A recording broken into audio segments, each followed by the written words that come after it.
The Empire Revealed. 3 days passed, and Ryan stayed in a luxury hotel suite paid for with his own credit cards. He tried calling Claire repeatedly, but she never answered. He sent flowers with apologies, messages with promises, texts with pleas for forgiveness. She remained silent and still. He grew increasingly desperate. On the 4th day, Ryan received an email from a lawyer. He opened it with shaking hands. His company was being acquired. The acquisition was happening immediately. All his assets were frozen, pending investigation into financial misconduct. The acquiring company was buying everything at a fraction of market value. He would walk away with almost nothing after taxes and debts paid. Panicked, he called his own attorneys, only to learn they had been fired by the acquiring company. They had a conflict of interest, they were told. Ryan felt the ground crumbling beneath him. He called Claire in desperation, finally reaching her. She answered calmly and asked him to meet her at a downtown office building. When Ryan arrived, he was escorted to a penthouse conference room. On the wall hung a massive logo for Donovan Enterprises. Claire sat at the head of a mahogany table, surrounded by executives and lawyers. She was dressed in a sharp, tailored suit, her hair pulled back severely. She looked like a stranger, and yet exactly like herself. Claire explained everything methodically. The shell corporations she had created, the billions she had accumulated, the network of contacts and influence she had cultivated.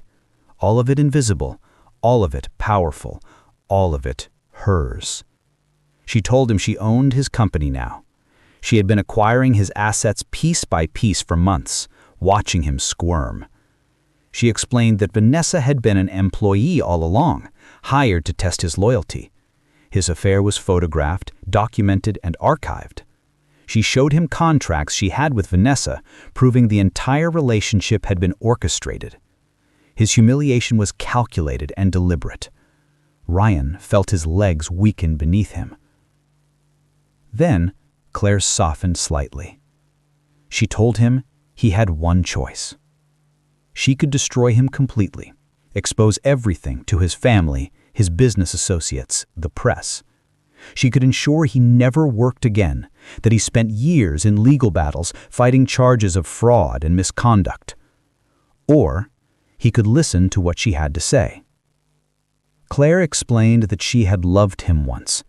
She had married him believing he was a good man, worthy of her trust and devotion. But he had shown her his true nature, his capacity for betrayal, his fundamental lack of respect for her. She said she had orchestrated this entire scenario not out of malice, but out of necessity. She needed him to understand that consequences were real, that power was real, that she was real.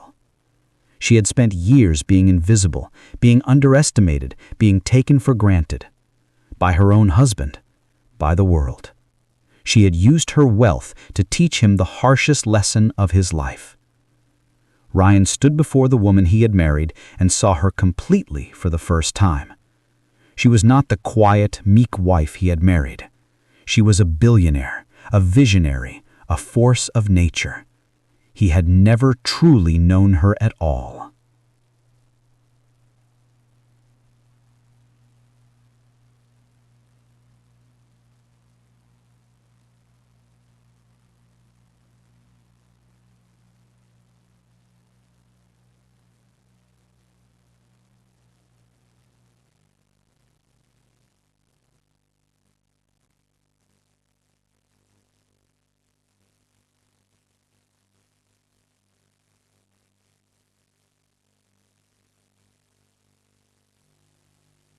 Breaking down the walls. Over the next month, Jason began to truly see Anna in a way he never had before. He watched her during board meetings as she commanded the room with intelligence and grace. He noticed how her team respected her, how they listened intently to every word she spoke, how they would go to the ends of the earth to accomplish her vision. He saw her laugh with her executives, and he realized that beneath the armor of power and success, there was still that kind-hearted girl he had known in college. He started finding excuses to interact with her during the workday. He would ask legitimate business questions just to hear her voice. He would arrive at meetings early, hoping to catch her alone. He began to understand that her coldness toward him was not cruelty, it was self-protection. She had built walls as strong as steel around her heart, and he had put the first brick in that wall. One day, while reviewing quarterly reports, Anna discovered a critical error in a merger proposal. She called Jason into her office, and when he arrived, she was flustered, something he had never seen before. Her hair was slightly disheveled, and there were dark circles under her eyes. "Jason, I need your expertise on this," she said, pushing the document across her desk. "There is something that does not add up, and I value your input on corporate structure despite everything." He was shocked that she was asking for his help, that she saw value in him for something beyond his role as an employee. He spent hours with her, going through spreadsheets and financial projections, and slowly, something shifted between them. The tension that had been crackling with anger and hurt began to transform into something else, something more complicated. As they worked late into the night, Anna found herself opening up slightly. She talked about the loneliness of building an empire, how she had sacrificed relationships and friendships and normalcy to achieve her goals. She spoke about nights when she questioned whether it was all worth it, whether the money and power could ever fill the void left by human connection. Jason listened, and for the first time in their adult lives, he truly heard her. He understood that her success had not come easily, that it had cost her pieces of herself that money could not restore. He found himself wanting to rebuild what he had torn down that day in the quad. "I want to tell you something," he said softly as dawn broke outside the office windows. "I have replayed that day 1,000 times in my head, wishing I could take back every cruel word. If I could go back, I would choose you every single time, Anna. I was so focused on climbing the ladder that I did not realize the most extraordinary person was right in front of me." Anna looked at him with eyes that glistened with unshed tears, and for a moment the armor cracked. "You cannot rewrite the past, Jason," she said, her voice barely above a whisper. "But maybe we can figure out what happens next." He reached across the desk and took her hand, and she did not pull away. Part 5. Love in the Aftermath. 3 months later, Anna sat in her penthouse office, overlooking the Chicago skyline, her hands trembling as she made a decision that would change everything. She had spent the last several weeks carefully examining her feelings for Jason, watching him transform from the arrogant boy she had known in college into a genuine and thoughtful man. He had proven through consistent action and vulnerability that he had truly changed. The company was thriving under her leadership, and Jason had become an invaluable part of her vision. They worked seamlessly together, and somewhere along the way, the line between business and personal had become beautifully blurred. They had shared stolen kisses in empty conference rooms and lingering touches during meetings that made it impossible to deny what was happening between them. But Anna was terrified. She had spent 7 years building walls, not just around her heart, but around her entire life. She had made Jason read her enemy, her motivation, her reason for becoming unstoppable. Now he was asking her to forgive him and, more than that, to trust him with her heart again. She decided to invite him to a private dinner at her penthouse that evening. She wanted a space where they were not boss and employee, where the complicated history between them could be addressed openly and honestly. When Jason arrived, she had prepared everything herself, a rare luxury given her busy schedule. The table was set with candles and her favorite flowers, and for the first time in years, she felt vulnerable.